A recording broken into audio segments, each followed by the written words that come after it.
அஸ்ஸலாமு அலைக்கும். இன்றைக்கி நம்ம உணவு தட்டில் நுரையீரல் கிரேவி எப்படி பண்ணுறதுன்னு பார்க்க போகிறோம். கொஞ்சம் கூட அதில் கவுச்சியே இல்லாமல் எப்படி டேஸ்ட் ஆக்குறதுன்னு பார்க்கலாம். இதை நம்ம எப்படி சுத்தம் பண்ணுறதுங்கிறத கற்றுக்கலாம். வாங்க வீடியோக்குள்ளே. இதுக்காக நான் 2 நுரையீரல் வாங்கியிருக்கிறேன். இதை எப்படி க்ளீன் பண்ணுறதுன்னு இப்போ பார்த்துடலாம். மூச்சு குழாயோட உணவு குழாய் அட்டாச் ஆகிருக்கும். அது நமக்கு தேவை கிடையாது. அதை எடுத்து நகர்த்திடலாம். கைகளால் இந்த மாதிரி அழுத்தம் கொடுத்து பிச்சாவே அது கலண்டுக்கிட்டு வந்துடும். இதை வெட்டி தூர வீசிடலாம். இதை எடுத்து நவர்த்திட்டு அப்புறம் அந்த டியூப்பை நம்ம நல்லா கட் பண்ணி விட்டுக்கலாம். அது நடுவில் ஒரு மெல்லிசான ஒரு ஸ்கின்னு போகும். அதை கட் பண்ணாவே இந்த மாதிரி அழகாக ஓப்பன் ஆகிடும்.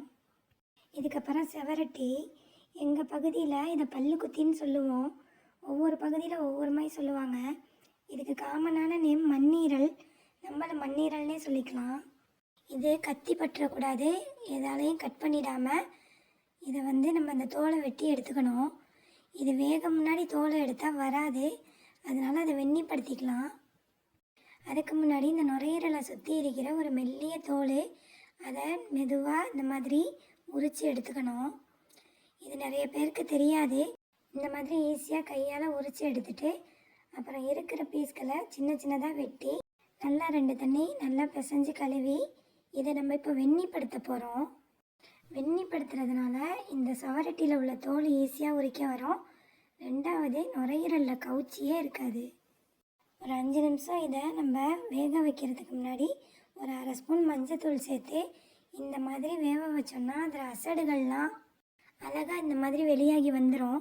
இதுக்கப்புறம் இதை 2 தண்ணி நல்லா பிசைஞ்சு கழுவிட்டு நமக்கு வேண்டிய அளவுக்கு பீஸ் போட்டுக்கலாம். இது ஒரு பெரிய ப்ராசஸாக தெரியும். ஆனால் நம்ம இந்த மாதிரி செஞ்சு சாப்பிட போகும்போது நல்ல மசாலா வாசத்தோட நல்ல டேஸ்ட்டாகவே இருக்கும். இந்த மாதிரி எல்லாத்தையுமே கட் பண்ணி எடுத்துக்கோங்க. ஆனால் மண்ணீரலை இப்போ கட் பண்ணாதீங்க. அந்த மேலே உள்ள தோலை இப்போ அழகாக உரித்து எடுத்து நவர்த்திட்டு இதை அப்படியே முழுசாகவே வைங்க. நீங்கள் சட்டியில் போட போகும்போது கட் பண்ணிங்கன்னா நல்லா வசதியாக இருக்கும். இந்த டியூபுக்கு நடுவுலையுமே ஒரு தோல் இருக்கும். அதையும் எடுத்து சுத்தம் பண்ணிவிட்டு இதையும் நம்ம சின்ன சின்னதாக கட் பண்ணி போட்டுக்கலாம். இதுக்கப்புறம் நல்லா பிசைஞ்சு 2 தண்ணி நல்லா சுத்தமாக வாஷ் பண்ணிட்டா நம்மளோட நுரையீரல் க்ளீனாக வாஷ் ஆகிடும். இப்போ எப்படி சமைக்கலான்னு பார்த்துடலாமா? ஒரு குக்கர் அடுப்பில் வச்சு ஒரு 2 டேபிள் ஸ்பூன் ஆயில் ஆட் பண்ணிக்கிறேன். பட்டை, கிராம்பு, ஏலக்காய் ஆட் பண்ணி ஒரு பெரிய சைஸ் வெங்காயமும் 2 பச்சை மிளகாவும் சாப் பண்ணி உள்ளே சேர்த்துக்கிறேன். வெங்காயம் நல்லா வதங்கினதுக்கப்புறம் 2 table spoon ginger garlic paste சேர்த்து அதையும் வதக்கி விட்டுக்கலாம். ஒரு பெரிய சைஸ் தக்காளி, 2 ஸ்பூன் தனி மிளகாய் தூள் சேர்த்து நல்லா வதங்கினதுக்கப்புறம் மல்லித்தூள் 2 ஸ்பூனு, ஜீரகம், மிளகு, உப்பு, கரம் மசாலா, அப்புறம் மஞ்சத்தூள் சேர்த்து அதை நல்லா பொரிஞ்சதுக்கப்புறம் ஒரு 2 டேபிள் ஸ்பூன் தயிர் ஆட் பண்ணிக்கிறேன். தயிரை ஊற்றி நல்லா வதக்கினதுக்கப்புறம் நம்ம வெட்டி சுத்தம் பண்ணி வச்சுருந்த நுரையீரலை உள்ளே ஆட் பண்ணிக்கலாம். நுரையீரலை வதக்கி விட்டு இந்த சவரட்டியை நான் அந்த வீடியோவில் காட்டுற மாதிரி குட்டி குட்டி பீஸாக கட் பண்ணி உள்ளே சேர்த்துக்கோங்க. இந்த மாதிரி சேர்க்கறதுனால நம்ம சவரட்டியை வெந்ததுக்கப்புறம் ஈஸியாக தனியாக எடுத்து நவத்திட முடியும். இது ஏற்கனவே நல்லா தண்ணி விட்டு வரும். ஸோ ஒரு 1/2 டம்ளர் தண்ணி ஊற்றி விசில் போட்டுக்கலாம். அதிக தண்ணி ஊற்றிடுவோன்னா இது நுரையீரல் ஒரு செமி கிரேவியாக தான் இருக்கும். குக்கர் க்ளோஸ் பண்ணி ஹை ஃப்ளேமில் 4 விசில், லோ ஃப்ளேமில் 4 விசில் கொடுத்து எடுத்தால் நுரையீரல் கிரேவி சூப்பராக ரெடி ஆகிடும். நான் ஃபஸ்ட்டு திறந்து பார்க்க போகும்போது லைட்டாக கிரேவியாக இருந்துச்சு. இதை நான் இன்னும் கொஞ்சம் நேரம் அடுப்பில் வச்சு வற்ற விட்டுக்கிறேன்.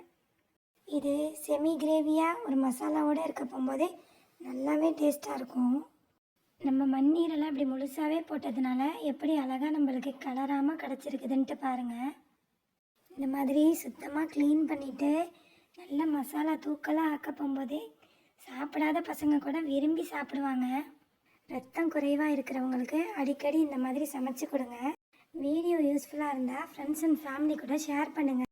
இப்போ தான் என் வீடியோ உங்களை ஃபஸ்ட்டு ரீச் பண்ணால் மறக்காமல் சப்ஸ்கிரைப் பண்ணிக்கோங்க. அடுத்த வீடியோவில் சந்திக்கலாம். அஸ்ஸலாமு அலைக்கும்.